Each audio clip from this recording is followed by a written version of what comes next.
Hello दोस्तों, आप सब कैसे हैं। So welcome back to my YouTube channel. तो दोस्तों आज हमारा डे 23 है।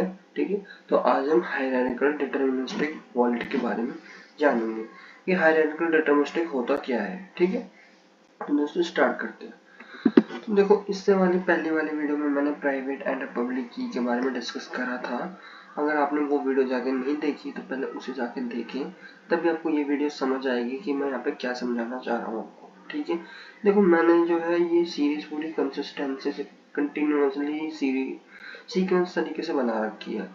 तो अगर आप स्टार्टिंग से ही चीजें देखेंगे तभी आपको कंटिन्यूअसली चीजें समझ आएंगी। अगर आप बीच में से रैंडमली कोई वीडियो देखना स्टार्ट करते हैं तो कुछ नहीं आने का समझ।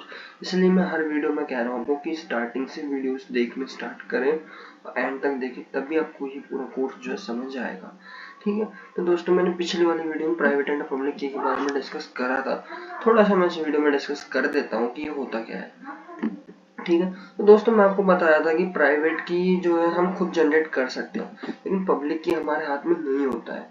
ठीक है, फिर उसमें सिग्नेचर्स भी होते हैं, ये मैंने प्रैक्टिकल करके दिखा रखा है। मैसेज होते हैं, फिर उसका वेरिफिकेशन होता है, फिर ये देता है कि यस है या नो। यस या नो मीन्स कि ये कोई फ्रॉड है तो यस हो जाएगा, अगर कोई फ्रॉड नहीं है तो नो हो जाएगा। तो इस तरह से सिस्टम होता है।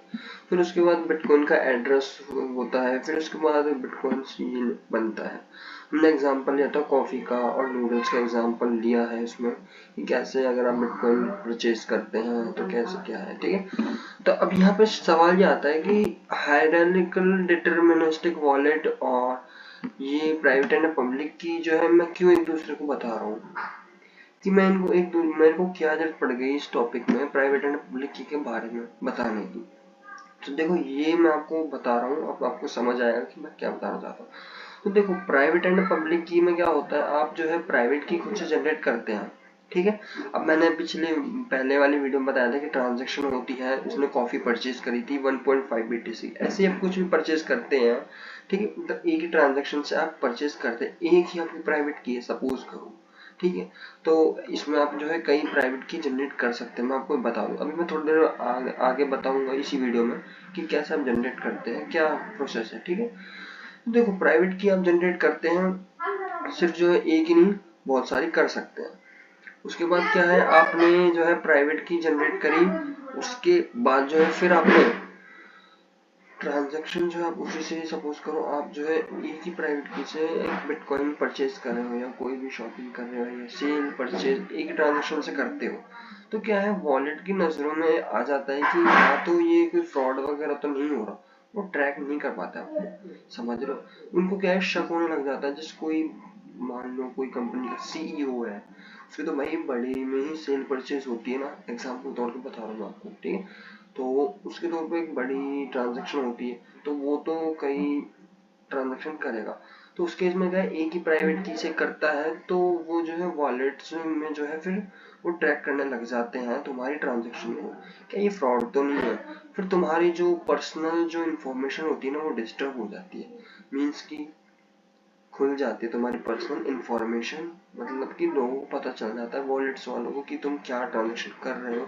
अगर तुम अपनी पर्सनल डिटेल नहीं करना चाहते शेयर, मीन्स तुम्हारी पर्सनल डिटेल जो शेयर हो जाती है, खुलासा हो जाता है इसका, समझ रहे हो इसका यही मतलब। ठीक है, तो इससे बचने के लिए क्या है, हम प्राइवेट की जो है एक जनरेट ना करके हम कई तरह की प्राइवेट की जनरेट करते हैं, जैसे कि आप यहाँ पे देख सकते हैं हायरार्किकल डिटरमिनिस्टिक एचडी वॉलेट्स। ठीक है, तो यहाँ पे क्या है एक ना मास्टर प्राइवेट की होती है। मास्टर की प्राइवेट की यहाँ पे मान लो एक टॉप हेड होता है। ठीक है, आप मास्टर प्राइवेट की के जरिए ही आप और प्राइवेट की जनरेट कर पाते हैं। ठीक है, तो यहाँ पे प्राइवेट की 1 है, फिर उसके बाद प्राइवेट की 1 मिलके फिर 2 हुई तो 1 + 1 2 हो गई। इसी तरह से 1 + 1 2 हो गई, फिर 3 हो गई। ठीक है, इस तरह से प्राइवेट की जो है जनरेट आप कर सकते हो। ठीक है, तो ये हमने प्राइवेट की जो है देखा था कि आप जो है प्राइवेट की खुद से जनरेट कर सकते हैं। ठीक है, तो इससे क्या होता है, फॉर एग्जांपल जैसे आप सिंपल लैंग्वेज में बताने की कोशिश करो तो लेट सपोज करो आपका एक यूपीआई है अकाउंट है। ठीक है, बैंक अकाउंट है आपका। ठीक है, उस बैंक अकाउंट में आपने सपोज करो बड़ी बड़ी ट्रांजैक्शन करी। कई करोड़ों में कुछ भी उस हिसाब से ट्रांजेक्शन आपने करे। तो कई बार बहुतों को ये होता होगा कि अगर आप एक ही यूपीआई नंबर से अगर आप ट्रांजेक्शन कर रहे हैं तो आपकी यूपीआई नंबर में प्रॉब्लम आ जाती है, मीन्स की पेमेंट अटक जाती है, हो जाती है प्रॉब्लम। तो इसी तरह से यही एक फंडा है यहाँ पे। अगर एक प्रोसेस से आप एक प्राइवेट की से अगर आप ट्रांजेक्शन करते हैं बल्क में या बार बार आप कर रहे हैं छोटी छोटी भी, तो वो फिर दिक्कत कर जाती है, फिर उन्हें डाउट होने लग जाता है वॉलेट्स को कि ये कोई स्कैम तो नहीं हो रहा, समझ। तो इस वजह से हमें जो यहाँ पे और प्राइवेट की बनानी पड़ती है, ठीक है। तो अब क्या है यहाँ पे जो है आप कुछ ट्रांजेक्शन इससे करोगे प्राइवेट की 1 से करोगे, कुछ ट्रांजेक्शन आप प्राइवेट की 2 से कर लोगे, कुछ 3 से कर लो, कुछ 4 से कर लोगे, तो आपकी ट्रांजेक्शन बढ़ गई है। तो इससे क्या है ना कोई आपकी पर्सनल डिटेल आपकी कोई हो सकता है ना किसी को पता चल सकती है, और आपकी पर्सनल डिटेल लीक होने के चांसेस भी बहुत कम हो जाते हैं, ठीक है। मतलब होते ही नहीं है, मतलब भाई कोई बंदा क्यों ही किसी पर्सनल डिटेल निकालने की कोशिश करेगा, और उसको स्कैम लगता है कि यहाँ पे स्कैम हो रहा है, तो ही वो आपकी जैसे बैंक है कोई आपके अकाउंट में स्कैम हो जाता है, समझ रहे हो, तभी वो बैंक वाले इंस्ट्रक्ट करने आते हैं, ठीक है भाई ये स्कैम हो रहा है, ये क्यों हो रहा है, कैसे, क्या दिक्कत क्या आ रही है, प्रॉब्लम क्या है। नहीं हो रहा तो कोई प्रॉब्लम ही नहीं है, ठीक है। तो इसी वजह से यहाँ पे हम प्राइवेट की जनरेट करते हैं, ठीक है। अब पब्लिक की जो ये ऑटोमेटिकली हम जनरेट, सब पहले बता दूं कि और पहले बता चुका हूँ, हम पब्लिक की जनरेट नहीं कर सकते। अगर हम प्राइवेट की जनरेट करते हैं तो ऑटोमेटिकली हमारी पब्लिक की जनरेट हो जाती है, ठीक है। ये मैंने पिछले वाली वीडियो में बता रखा है प्रैक्टिकली करके कि कैसे आप खुद की प्राइवेट की जनरेट कर सकते हैं, ठीक है। और कैसे आप जो है पब्लिक की कैसे जनरेट हो जाती है, इसे चेंज आप नहीं कर सकते, ठीक है। अब यहाँ पे अब आप नाम देख रहे हो कि हायरार्किकली डिटरमिनिस्टिक वॉलेट। अब यहाँ पे हायरार्किकली का एक बार मतलब समझ लेते हैं, ये हायरार्किकली का यहाँ पे मतलब क्या है, ठीक है। तो एक एग्जांपल देता हूँ आपको, आसानी से आपको क्लियर हो जाए कि यहाँ पे हायरार्की का क्या मतलब है, ठीक है। अब एक कंपनी में जाते हो, कंपनी में सबसे नीचे कौन होते हैं, एम्प्लॉयर्स होते हैं। एम्प्लॉयर्स के बाद फिर जो हमारे मैनेजर आते हैं, फिर सुपर मैनेजर आते हैं, फिर उससे हाईएस्ट मैनेजर सुपरवाइजर आ जाते हैं, फिर सुपरवाइजर के बाद जो है हमारे और ऊपर के लेवल आते हैं, फिर सीईओ हो जाते हैं, फाउंडर हो जाते हैं। तो एक क्वेश्चन है आपसे, क्या एम्प्लॉय डायरेक्ट सीईओ से जाके बात करेगा। मान लो रिलायंस की कंपनी है, रिलायंस की कंपनी में कोई प्रॉब्लम आ रही है, ठीक है, किसी एम्प्लॉयर्स को, ठीक है। तो क्या रिलायंस का एम्प्लॉय डायरेक्ट मुकेश अंबानी से जाके बात करेगा, ऑब्वियस सी बात है नहीं, समझ। ऐसी है कि जैसे कि इलॉन मस्क की कंपनी है, किसी भी एम्प्लॉयर्स को प्रॉब्लम आती है तो डायरेक्ट इलॉन मस्क से बात करेगा जाके, नहीं करेगा ना, ऑब्वियसली अपने ऊपर का जो होगा, उसके ऊपर का जो बंदा होगा, मैनेजर या सुपरवाइजर होगा, वो उससे जाके बात करेगा।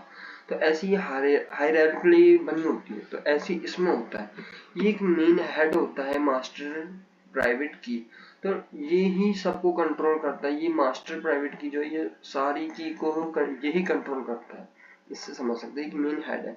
तो ये हायरार्किकली एक बनी पड़ी है ये कि तुम पहले प्राइवेट की 1 जनरेट करोगे, तभी आप 2 कर पाओगे, तभी आप 3 कर पाओगे, तभी आप 4 कर पाओगे, ठीक है। और एड्रेसेस वो ऑटोमेटिकली जनरेट हो जाते हैं, एड्रेस 1 है, एड्रेस 2 है, ठीक है।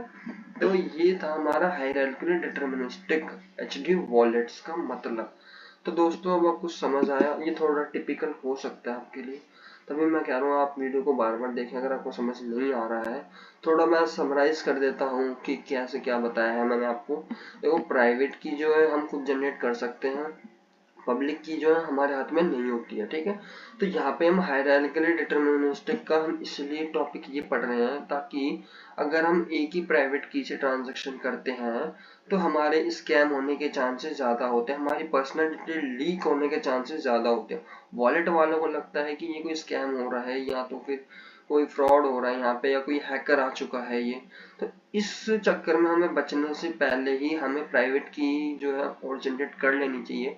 अगर आप बार बार ट्रांजेक्शन कर रहे हैं, ठीक है, तो इसलिए हमें प्राइवेट की जो है बाकी जनरेट करनी पड़ती है, और यही इसीलिए हमें हायरार्किकल डिटरमिनिस्टिक की जरूरत पड़ती है। देखो हायरार्किकल डिटरमिनिस्टिक का मतलब ही यही है कि तुम हायरार्किकली सीक्वेंस वाइज से ही तुम अपनी प्राइवेट की जो है जनरेट कर रहे हो, समझ रहे हो, इसका यही मतलब है, ठीक है। हायरार्की कोई अलग कोई रॉकेट साइंस टॉपिक नहीं है, ये इसका मतलब ही यही है कि तुम सीक्वेंस से ही जनरेट कर रहे हो, डायरेक्ट तुम फोर्थ प्राइवेट की जनरेट नहीं कर सकते भाई।